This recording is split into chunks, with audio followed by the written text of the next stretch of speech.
I walked up to Kevin and Paul, who were sitting at a table. And if you haven't seen Paul in like April, he used to just grow out his beard like Grizzly Adams. Like you couldn't even recognize him. And he just went, "This your first day?" Hi, everyone. Welcome to Off the Track, a Daily Racing Form podcast where we get outside the handicapping and the past performances. We want to know what and how people got to where they are in the horse racing industry. Today's guest is Angela Hermann. She's the Canterbury Park track handicapper and one of just a few women in North American history to be the track announcer for a live horse race.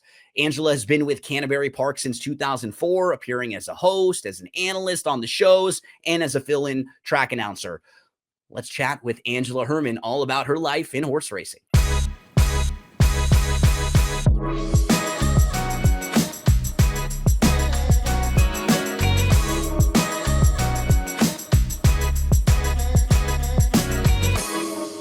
Very excited to chat with one of a few ladies who have actually gotten the chance to be a track announcer in North America. You see her on the broadcast over at Canterbury right now. My good friend Angela Hermann joins us today. Angela, how's everything going on your end? Hey, things are much better over here in Minnesota. We've cooled down and ready to go back to the races on Wednesday. But as we were discussing before we came on here, it was the hottest air that we've seen in 2 years in Minnesota. And why wouldn't it land on our turf festival? So no complaints from over here. The Canterbury Derby back and some other big races over the weekend because it was so hot. So now we'll have a little more time to help you promote those races and maybe build those races up even a little bit more this week. But that's like the current.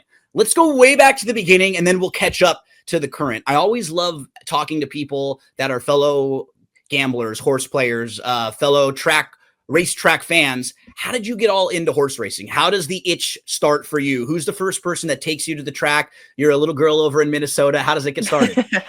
I loved horses since I was a little kid. I always went to camps. I always wanted to go see them wherever we went. I wanted to go on trail rides. If somebody had a horse, can we go see him? But the first person that took me to the track was actually my dad. Shout out Stones. That was our Father's Day tradition for a couple of years. So we would go to the track. I would pick out horses. He would bet on them. Sometimes we'd win. And however much we made kind of determined where we went to our Father's Day dinner. So it was a fun tradition that started with that. But I got a job at the track as soon as I could drive. I loved it. I watched the Canterbury Report every night. You know, not all tracks have that, but we had a recap show, a replay show. Yep. And we had one of those out west too, with like Trevor Denman would do that. And so we would watch it on like the national broadcast TV, be on like Channel 9 every night or like when it would come on. So I love doing the same thing. And me and my dad would like rewatch the races. A lot of times if we didn't go the day, we would kind of like be blindly picking them against each other, like, and having fun doing that. Right. Yeah. And I would get in trouble. It was not on not like on big stations. It was on the local sports station. I think at the time it was like MSC or something like that. And I would wake up in the middle of the night and I'd go push record and I would watch it in the dark and hope that mom didn't wake up. And more often than not, she did. But then I learned how to set recordings and I still have VHS tapes piled high somewhere with Canterbury replays on them. If that should ever be of use to you, you let me know. But it was a passion right from the start. Really, Canterbury was. I recorded national races too, but I never missed a race from Canterbury. So, and how far away were you kind of growing up from Canterbury?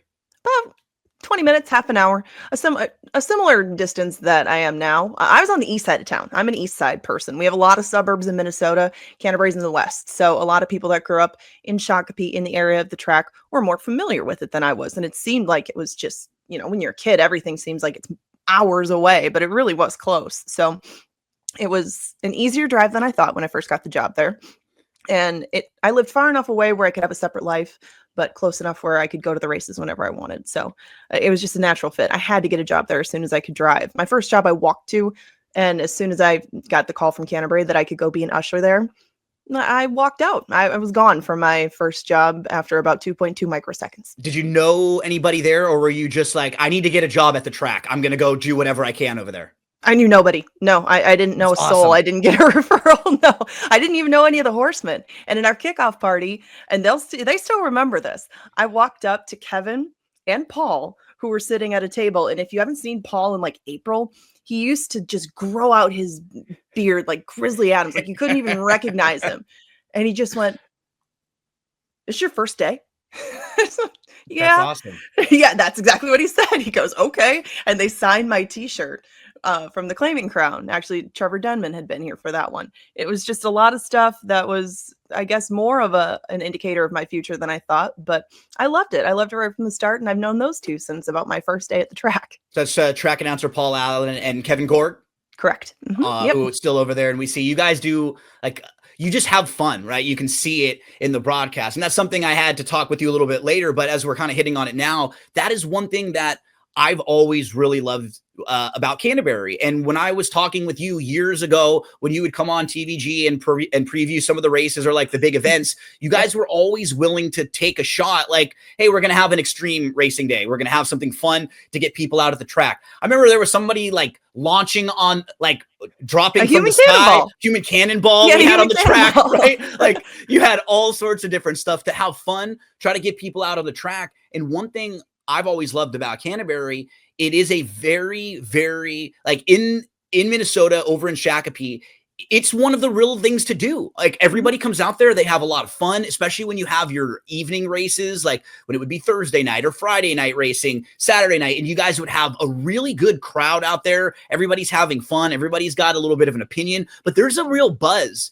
And that's not always the case with even big racetracks, but you guys seem like the fans really support what you've done over there. And with the low takeout, it's obviously something that's like a big piece to kind of hang your, okay, hey, we're going to be a track that wants to push low takeout. That's something we want to promote for the bettors. But I've always applauded a lot of the people in charge over there because it just seems like they're willing to try different things. We have some of the best fans out there and they support us when we try new things. I mean, I think just last Friday we had barrel racing on the track. We're very willing to take on a different challenge if it's something that our crowd is interested in, and if they do suggest it, it doesn't just go in one ear and out the other. You know, sometimes it's not always feasible, but we'll give it a thought. And like the human cannonball, I was in a crane. Actually, one of our owners had, a company that had those sorts of things, and they put me up in a crane. It was pouring rain, and I had an umbrella. And Paul asks me in the middle of the human cannonball, how's it look out there? Paul, it looks like an umbrella. It's great view up here. Can't wait to see what doesn't fly over my head. But they loved it. I could just tell by the reaction. The reaction of the crowd was fun enough for me. Even if I couldn't see him sail right over my head, people could talk about that and still remember it. And there's different things that we tried that haven't been such a hit, but like you mentioned, it's not usually out of the question, even if it seems like it for some other places. That is a fun element of it. And we do know each other. We work with each other a lot, especially the on-air team. We've been friends for a couple of decades. So it's easy to adjust and to move into things and to make it fun for people because we are genuinely having fun. So if we aren't, how can we expect anybody else to? Couple of my colleagues, I think, were around in Minnesota at the time that you were coming up. Todd Schrupp, Matt Carruthers come through the ranks over there, right? They're doing stuff they at predated Canterbury, me. right? Yeah, they were there even before you, but probably like as you're maybe a kid watching, right? They might have been around kind of doing stuff, or was it even before that, right? It was way before that. Yeah, the Downs where, I mean, you still hear Schrupp. People ask about Schrupp and Carruthers, like, they haven't been here for quite a while. I'm not exactly sure about their whereabouts, but you can turn on the TV and get a check in. But yeah, that's where they started out, and their families were very much involved in the game too. And it's kind of that atmosphere. It's a very family sort of atmosphere, and I think that's what a lot of people say when you first ask them. Like if you say you've been there once, what did you think? Oh, the family atmosphere. It's one of the first descriptors that come up with Canterbury. So a lot of this is self-taught for you, but you get the job at Canterbury and you're starting to kind of move up the ranks a little bit. You're obviously really enthusiastic about the track. You're willing to help out and kind of do whatever because you're excited just to be at the track. How do you start kind of developing your handicapping and becoming like the better gambler, the really sharp handicapper that you are? Are there people around that are helping you? Are you kind of just watching and picking things up and just like getting more familiar with the races? Are you going to like seminars or like learning different things? How do you sort of go from being like, okay, I'm watching the races, I'm trying to pick winners, to like, okay, now I'm a pretty serious handicapper and I think I could do something like this for a living? It really did start at a young age. I was betting maybe before I was legal to. You know, Oh yeah. there's a couple customers that would help you out, and you just learned kind of your niche with it. But in reading the form, I think that I started out with it. We used to have a program called Canterbury College, and we would take a Awesome. six session course through the spring. We would teach people how to read the form. So just to get myself acquainted with that the very first time around, and that had to be, gosh, like 2006, 2007, something like that. I took a deep dive into all kinds of different past performances, whether they be at different tracks, and just test myself, just to try betting different places. And that's where I really fell in love with California racing, because I did well out there and I liked the turf. It started a little bit later. I had the night shift a lot. So a lot of the California tracks were how I learned more about reading the form and handicapping somewhere outside of Canterbury. Not just the names that I knew, but Yeah. really delving into the information and trying to make the most of it. And wagering doesn't just require reading the form. Of course, it requires, a different strategy and playing to your strengths. But I didn't figure those out till a little bit later. I mean, just really paying attention to my wagers and looking at a stack of losers with a horse that I liked and betting with my heart and things like that. It's been, I think, and it should be, an ever evolving process of finding your weaknesses, fixing them, and doing better. But it's the fun thing about this game. It keeps us coming back because the game's changing too. As soon as we can adjust to something, you have a new element thrown in. I think that's what hooks a lot of people into it. It's not just winning, it's trying to put together the puzzle and trying to be right when a lot of other people are looking at the exact same thing and trying to be right. It's fun to celebrate with people, but it's really fun to use your mind in that way. And even though I like gambling and I like all different forms of it, nothing touches horse racing for me. And it seems like in just talking with you through the years, like you'll play sort of different kinds of wagers too, right? You'll get into the pick fours and the pick fives and the stuff that you have. But if you like a horse, you're not afraid to bet a horse to win or play like an individual race, like exact to try. Are there specific types of wagers you're focusing on more nowadays than before? Or like, has that evolved at all through your process? I think I'm win betting more than I ever used to. And I don't place bet, I don't show bet, I Yep. win bet. And that has been the most I guess call for self-discipline that I've had. And instead Mm-hmm. of just lining all of my funds up for multi-race wagers, and they were very appealing, 10% takeout. I do play or pick five quite a bit. But in making sure that along the way that one of those good opinions I have doesn't go to waste. Usually it'll be a win bet, but I tend towards that and exactas as where I really pay the most attention to, because I think at least for nationwide racing, not necessarily Canterbury, there's too many elements for me that can get mixed around and ruin a good exacta where I was trying for a superfecta. So Sure. that's where I'll start. And if I really see opportunity, I'll go deeper than that. But I try to keep it simple, I guess, in terms of that. Now, we have favorite horses for all different reasons, right? You actually have been a part of ownership groups. So there are horses that you like for that reason. You've called races. Jimmy. There are probably horses that, for some of those reasons that you remember being local at Canterbury, but then others that you've had big scores on. Who are some of like your favorites? Maybe even horses that kind of got the fandom started, right? Or horses that you were rooting for on the national scale. Who are like some of the list of important horses that you can remember, or like horses that are, in that memory bank as ones that were a big deal to you for some reason? Well, I think that people will still walk up and give me hell about Real Quiet, because I wouldn't shut up about him for about the first 10 years that I worked at the track. And I followed all of his progeny religiously. So that's the one that really hooked me into the sport. I watched the 98 Derby. Game over. It was done. I wanted to watch every single race 17 times after that. And I enjoyed watching, following along with his progeny, because it gave me something else to follow when I was still pretty young in my true horse racing fandom. And that was something I could do. I couldn't bet online. I couldn't go to the track all the time, Yeah. but I could follow horses. So I got into following his progeny, but then some of the horses personally that I've got to be around at the track, only a couple really have hooked me in. I mean, I love all horses, but the very first one at Canterbury was Kiwat Nice. And actually, one of her babies just won last week, I think, down at Gulfstream Park. And that makes you feel old, right? When that A starts little bit. happening, and like you're like, oh my gosh, that horse's baby. Like, how long ago I was that, know. right? Yeah, I mean, Real Quiet's long gone, and now Kiwat Nice is pushing out babies. And my next favorite, I believe, had a date with Justify this year. I believe she's pregnant, and that's Midnight Current. Nice. And yeah, Midnight Current is my darling. I would go back and see her at the barn a lot. She wasn't the most friendly horse to everybody, but she liked me. I got to see her before she went, but she showed up. She showed up every time at Canterbury. She was just she was fun. She got you energized because she was so excited to come over and race. It's like, oh, she knows. It was easy to fall in love with her. And she is a daughter of Midnight Loot, if I could speak. And she looks, I mean, she's not as big as he is, but she's jet black just like him. And I still smile when I think about her.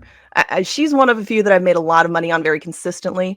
And I have to mention one other one. Jeff, if you're listening this might be a good time to go get a drink. But Quiet Queen was one of the only progeny of Real Quiet to show up and win one of our major races. And she won the Lady Canterbury. She won it at 30-1, and she won me my first handicapping contest that I ever won. Nice. I know, but Jeff will still occasionally come by and just go, if that horse is by pulpit, I win. But it was because she was a daughter of Real Quiet that I used her in there, and she pulled it off from the 13 hole. I will never forget that day, and I won't forget those fillies. I don't know why they're all fillies. I owned a gelding, but that gelding is in Montana right now, so I don't get to see him very much.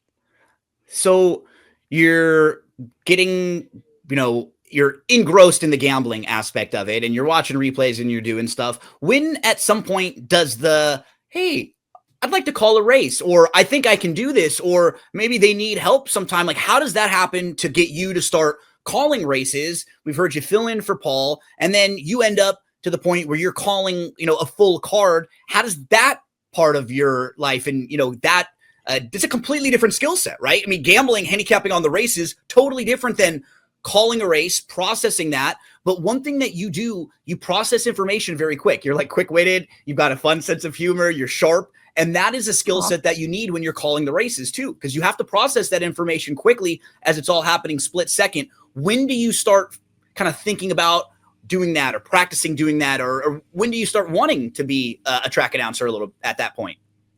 It really wasn't something that I set out to do. I didn't say, hey, Paul, move it. I didn't ask him to let me have the microphone or anything, but I'd bring him on the track occasionally, or I would make an announcement. I'd make a change on the mic. I'm like, gosh, you have the best view in the place. How is it to call a race? And I think I just did one for fun one time because he said, well, you want to give it a shot? Give it a shot. I think it was like a 3 or 4 horse race. So he said it would be something simple for me to try out, do it. People will think it's weird to hear a woman on the mic, but it'll get their attention. Okay. And once I called one, then I think he was going to be gone for the Vikings. And as I've gone on working with him, he's had more involvement, with the Vikings, with KFan, the radio station that he works for. It's just a lot more commitment. So events and stuff, getting into spring, like all that kind of stuff. Yep. Summer stuff before the season starts even. Yeah. Yeah. And so Kevin fills in now, but I filled in one day then, and it went better than I thought it ever would. Maybe it was a blessing and a curse all at once, but it was a lot of fun. I had a lot of family there that day, and nobody had ever really done it. I hadn't seen anyone do it up to that. Well, I was gonna say, did you realize at one point, like, there's not are there girls doing this? Like, has this happened, right? Because I remember when you start doing it, that's when people start like looking things up historically. Mm-hmm. At that point, it's like, wow, Angela's calling. There's not really many girls that call the races, right? And then I think you went back and were you like, when you get the job to do it at Golden Gate at that point, were you like the second ever to like actually have a job? And I think the first since like 1960 or 70. Is that right? Mm-hmm. Like in the late 60s?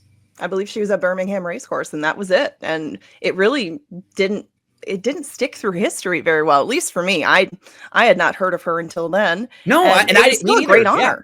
Yeah, it's an honor to be in that company because she could do it a hell of a lot better than I. Am I allowed to say hell? You can say hell. Can I swear? Yeah, I did not know exactly what I was getting into with the full commitment of it, but you can't say no to that. And to anybody that hates the fact that I called the races, I understand, but your ears are okay. And if you have anybody in your life, or if you ever get an opportunity like that, you got to take it. Absolutely. You have to do that. What's the worst thing that's going to happen? People are going to be mean on the internet. Okay, that's fine. No problem. I'm going to take that opportunity. And if I fail or if I succeed, that is a once in a lifetime opportunity. That's all you need to know. And I tried to improve. I would try to practice, but it's just not something that comes as naturally to me as doing something like this or talking in the paddock.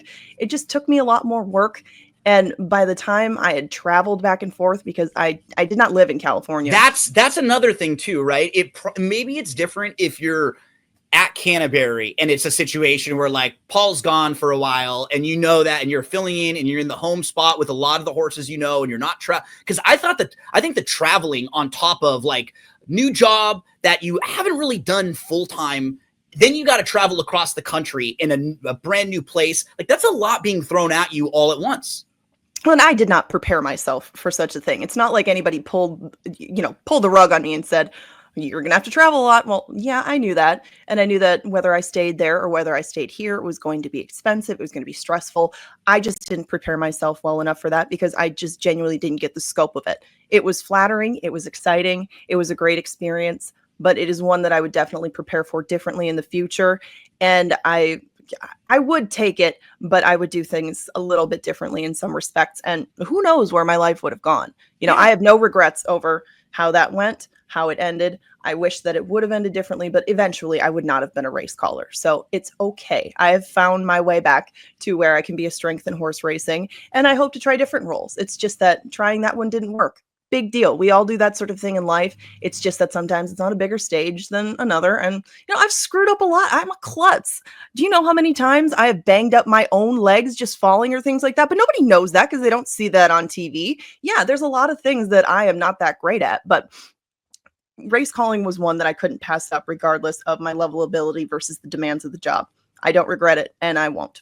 And what's hard with things like that, because there have been a lot of times in my life where somebody offers you maybe an opportunity for something, like you said, that you got to take. It's a good opportunity. You want to take it. But even in doing so and in getting to be out there calling the races, it's kind of taking you away from the stuff that you like to do more, which is handicap the races, which is gamble on the races, which is help other people that might not know as much learn about the races like you do at Canterbury. And so while I know what you're saying, like on the outside, it looks great. And it's not that you're complaining about it, but it was something, it's a totally different job and a different set of skills from what you had kind of cultivated for a decade plus in the gambling world and in the handicapping world. So that's what was so like seeing you calling the races, seeing you handicap the races, watching you now back there, you just look like you're having more fun all the time, right? When you're handicapping the races and you're getting to, okay, here's the fifth race. These horses are going to show speed. This horse didn't run as well as it might look up. Like that's more Angela, right?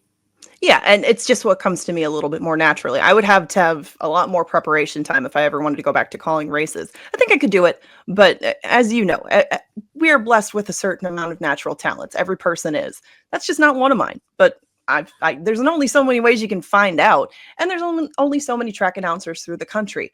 I am not one of those upper echelon people. That should be one of them. How did I find out? The hard way, but I tried. And I did what I could to try to improve. And there's just some aspects of that job that just will never cater to my strengths. But that's how I found out. That's quite all right. And it doesn't limit my opportunities outside of that in horse racing. At least I hope it doesn't, because I'd be willing to try and step into many roles that I haven't yet. Well, and it hasn't, because we see you're doing stuff at Santa Anita, you're doing stuff with Golden Gate, and then you're back at Canterbury. We've seen you at Gulfstream Park doing stuff there on big days for them and kind of helping out all over the place. And you're now back getting to do the thing that you like, handicap the races, promote the races back at Canterbury. So for you now, what is the role? Because you're more than just on-air broadcast too, right? Like you do a little bit more behind the scenes. What kind of stuff are you dealing with on the day-to-day over at Canterbury? And like, why? Like that's home for you, right? And that just feels like you're saying with Paul, with Kevin, you grew up there. That just feels like the place where you get an opportunity to share everything that you've learned with a lot of the people, like some of those people did for you. Yeah, it's not that Canterbury is like so much better than any other track. I've been to plenty of tracks that I love, but it's the people. It's the family is here. It is home.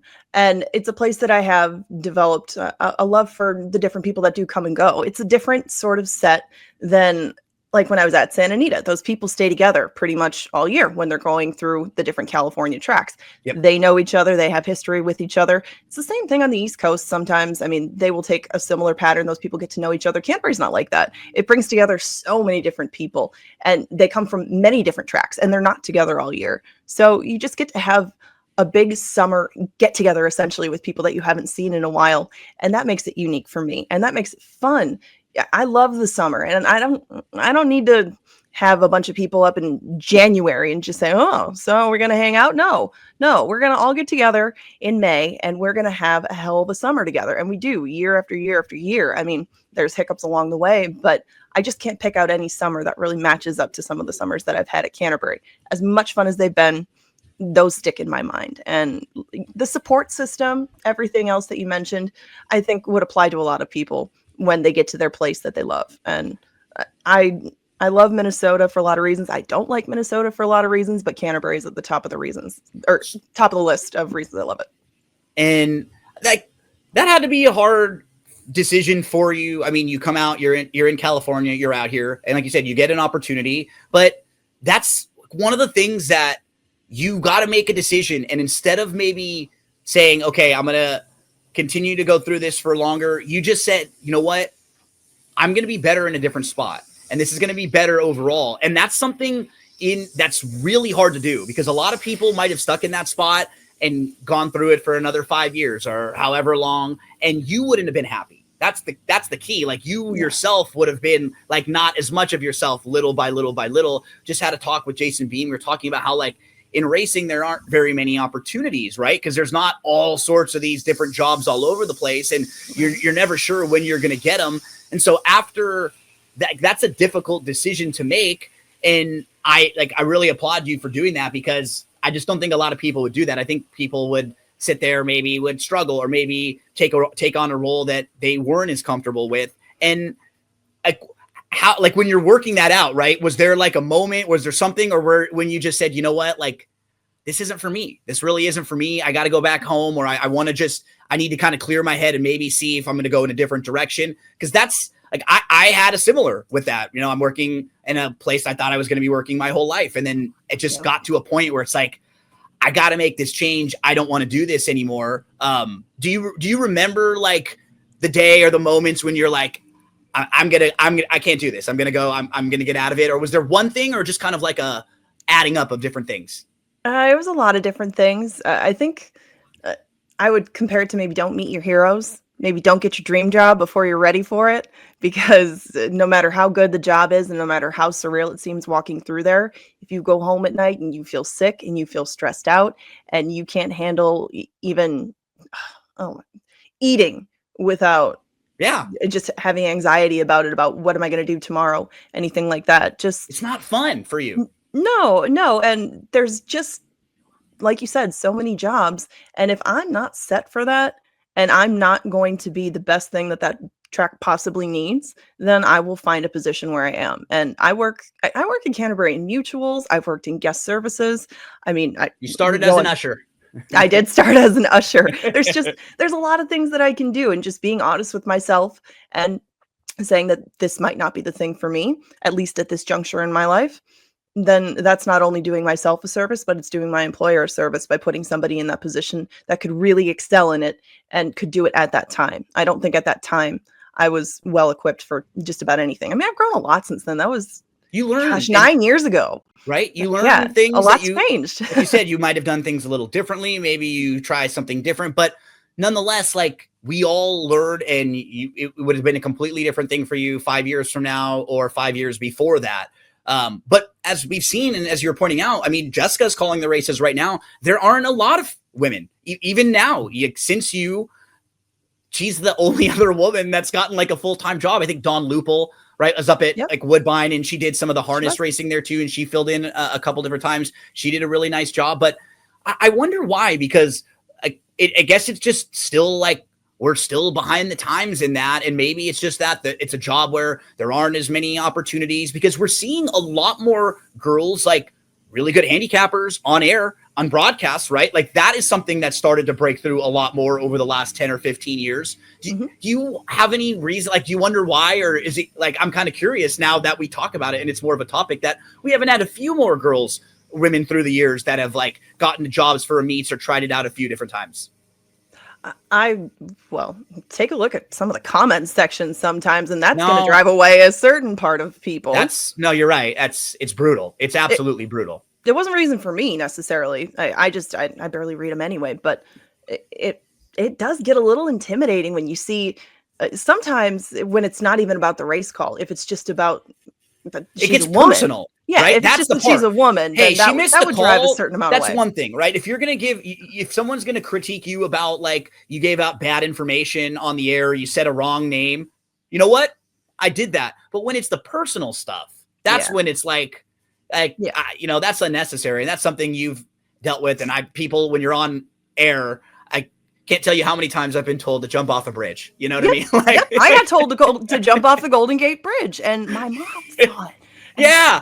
Oh, let me say, people say that sort of thing. It's like Mrs. over B, race call. I know. My mom is horrified right now still about those things. She was on the early like TVG in the chat rooms, and she would just look and see what people would say about me. Like even now, my sister is engaged to head coach of the Dallas women's basketball team, the WNBA team. That's her fiance, and like he's a brand new coach, so their team struggles a little bit. And my mom will see some stuff online, and she'll be so sad. I'm like, Mom, he's okay. Mama B, turn it off. Yeah, he's a pro coach of a team that just drafted the first pick overall. Like but our parents, they're never gonna. That's never gonna be okay when that's their babies, right? Right, and it might keep some people away. It doesn't keep us away, but it would keep a lot of people away from that because it's like I'm just showing up and doing my job. And you're telling me to go jump off a bridge, off a bridge, or cliff or whatever. Seems extreme. Yeah, a little extreme. If I might have like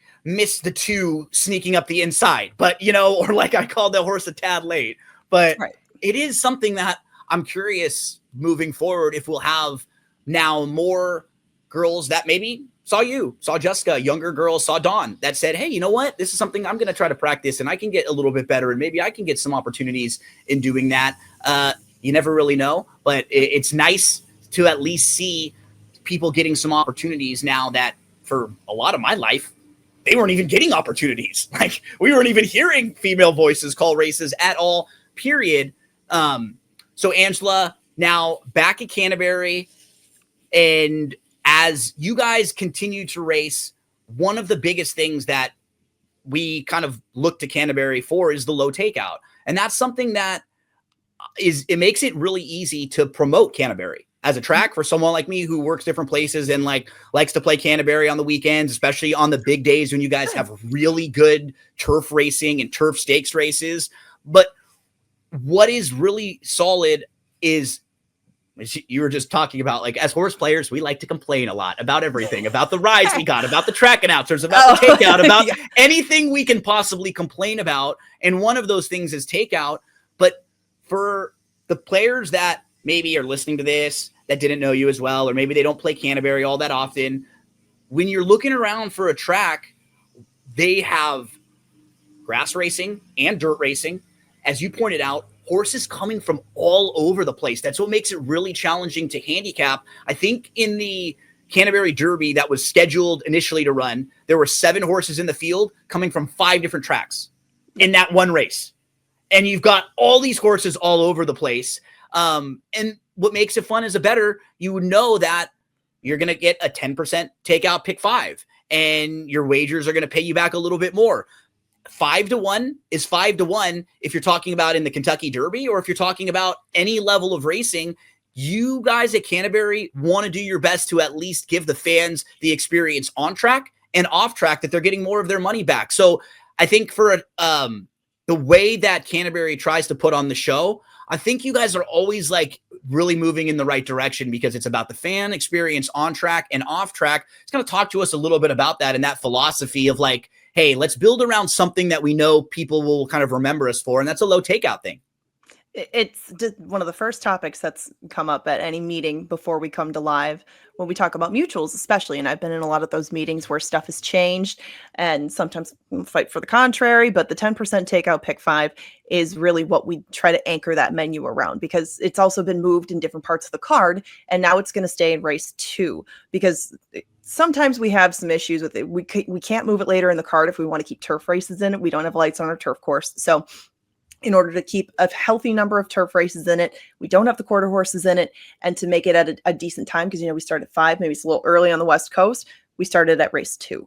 And in trying to keep consistency with the takeout, we would love to lower Takeout in the future if we can get something going. There's just some challenges that we face at Canterbury right now, but in spite of any challenges that we have, we still try to make a diverse menu of options, like you said, with low Takeout, but with events too for the live crowd, because we do get a live crowd, and that's not always a factor in planning out some of these things, like your wagering menu, like big dates or stakes races and schedules.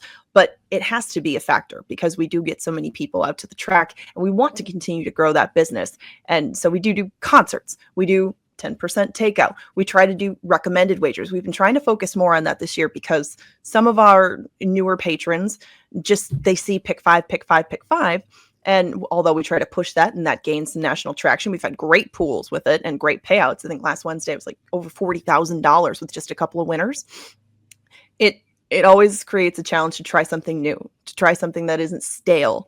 There's a lot of places that do some of the same things now. They're doing wiener dog races. We're going to add another breed. So we have now, I think, 4 or 5 of them. And we're going to have, a best in show at the end of the year. Who's doing that many? Yeah. We're just trying to go along with what people come to, and tons of people come out to the dog races. Is it raising our handle? Maybe not yet. Could it over time? Of course, if you get enough people that come out and like what happens in addition to the dog races in their experience, any of those.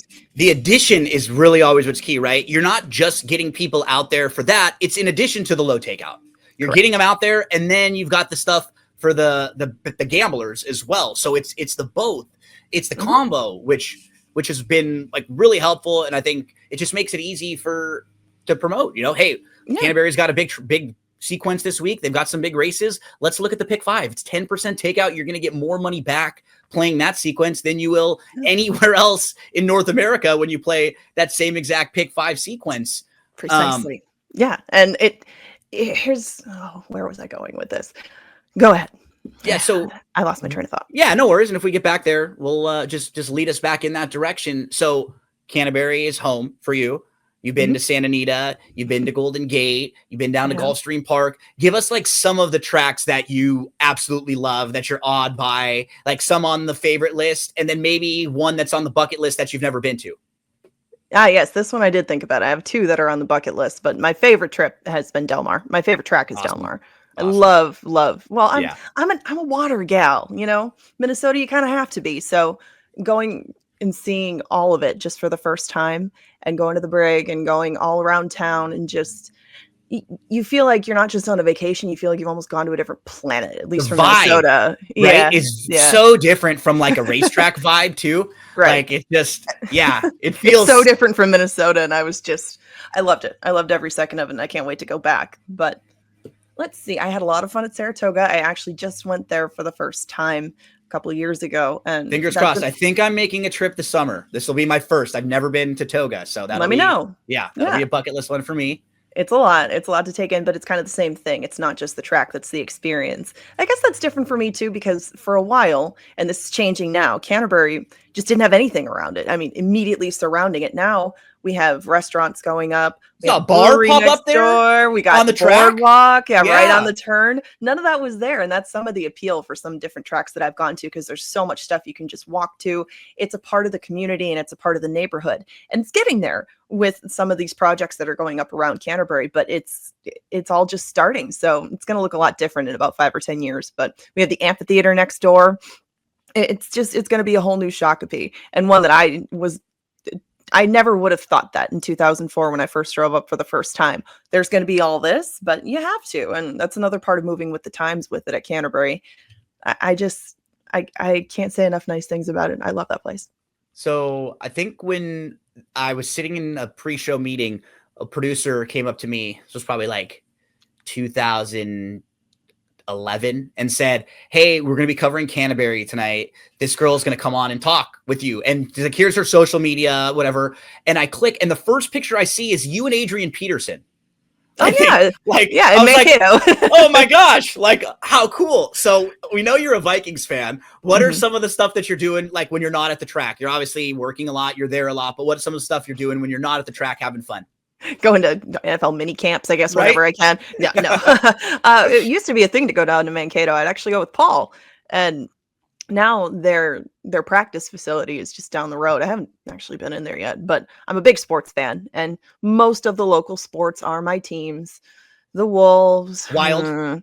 yes, the Wild, and I love going to sporting events. I mean, there's only so much to do in the winter. You have to go to something indoors, and sporting events are as good as any. They won't let you leave high school unless you know what icing is. So we're, for the most part, huge hockey fans up here. But the Wolves have definitely gathered a lot more of a following over the last Maybe couple and of like years. maybe bad endings for a couple of the teams, but A overall, couple, but a but couple. overall, like the Vikings season really good overall, Wolves season really good overall, Wild season pretty good overall, right? But just bad like sour taste at the end of the season. They're heartbreakers, man. We haven't Yeah, had a championship in this town with one of the big four since but a lot '91. of winning A lot of winning, a lot of recently. heartbreak. Yeah, I mean, and I've gone on the road for some games recently too. I went to see a Vikings game in Chicago this winter. That was a lot of fun. I love to travel. I like to go to warmer destinations usually than Chicago, but for that one, it worked out. Big fan of movies, big fan of music. I'm gonna go see Incubus on my birthday.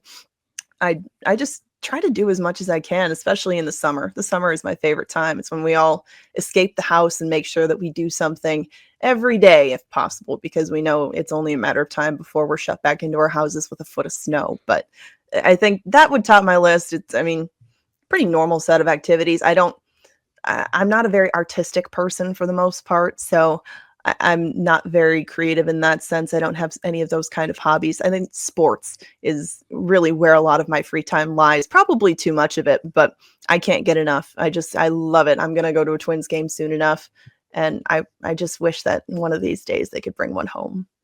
We all have some of those songs that we really like to sing, whether it be like in the shower, when we're in the car rocking, and when there's no one around.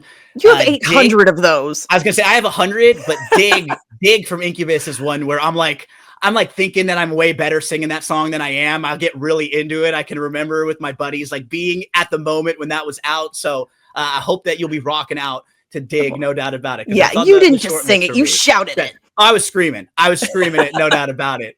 As we're getting ready to finish up here, you mentioned movies. So I always got to ask people in the horse racing world, what are some of the movies that you like horse racing related? We've got like the good gambling movies. We've got some of the feel good movies. We've got some of this like the well done, like Seabiscuit, really well done historical movie. What are some that you've watched maybe through the years or that you really enjoy? Oh, every one of them. I mean, I did Right? enjoy Seabiscuit, but my favorites are Let It Ride Yeah. and actually Far Lap. Far Lap Yeah. is one of my favorites. I Yeah. have that on VHS somewhere too. That's in between the Canterbury replay tapes. And I watched Far Lap over and over and over as a kid. He wasn't just a horse. He was the best. I mean, some of that stuff just sticks with me. And I think the Farlap is probably one of my favorite historical sorts of horses. I mean, one that you have to dig way into the archives to find some good information about him. But he was one of the more intriguing stories, I think, that got me into horse racing history, not just handicapping races and watching them on the TV. But some of the history with some of these movies is interesting to pick apart, because I really thought that what Farlap, even though it was done long ago, was done pretty well and incorporated a lot of their stories in a way that should have made you a little bit more sad at the end than it did, but it highlighted so nicely on the relationship that he did have with the people that handled him and really highlighted him as a horse too. I liked it a lot, and I Nice. think maybe I think too highly of it, but No, it just I'm completely like when I did, I think a few years ago I did one of these on the podcast where we like had everybody vote on the best horse racing movie, and we like did some polls on them, and Farlap was absolutely in there, and it's one that doesn't get mentioned as much, but it's absolutely in the top tier of horse racing movies. If it's one that you haven't seen, go back and check it out. And then like Let It Ride is one that'll get mentioned so many because it's like we just know at least a few of those characters at the track. Well, nobody's gonna go ugh if you say Let It Ride. They're gonna right? be like, yeah, I'm with you. We all know a couple of those. Like, huh? Yeah, and we all know what it's like that day when you have the day where it feels like you can't lose and everything is going well and you've got those goosebumps, and it's like that feeling is just so awesome, and they do a really good job of kind of portraying that in Let It Ride. Okay, so Canterbury coming up this week, we have a big week, but the next couple months, this is the big time for you because, like you said, it's summer. You will have nice cards, good turf racing each and every week, low takeout. You're doing some little segments on the show where you dive into the form. You pointed that out, but like you and I, even before I ever was working for DRF, we've always been like diving into the form kind of people. And that's something that you've been doing since early on, right? Oh, of course. And I mean, I think like any of the times that you and I have hung out, we always have a racing form with us. Always. Only, Yep. yeah, only so many people are going to be accepting of that when you pull it out of your purse. Like we're going out to dinner or a drink, and it's like okay? we're looking at the races. You know what I mean? Yeah. Right. Yeah. Yes. I'm sorry. What was the question again? No, and then that's like when we are kind of handicapping the races, diving in, you're someone who's always been a form person. Oh, like yes. what are some of the things you look for when you're kind of handicapping the races, when you're gambling the races right now? What are some of the stuff that's important to you? I mean, you're always someone who knows the replays. You've always watched the horses around at Canterbury, but what are some of the things that might be like maybe an angle, or how would you kind of describe yourself as a handicapper or gambler nowadays? Well, as you well know, I am a big fan of DRF Formulator, and I can't tell you now how many hours I've spent in the notes section. Yep. Because as much as it provides, there's only so much room in a comment line. There's only so much room in a chart, and I try to keep my notes as the day goes on, not just for how their trip went, but if it's insanely hot out, if there's somebody who got hurt, if there's just little things that can make a difference. You know, if your horse was a pickup mount for another rider and all of a sudden they start riding for that stable, there's reasons for all sorts of things, and they're the little idiosyncrasies that I should be taking care of so that anybody who's betting on our races doesn't have to dive that deep into it.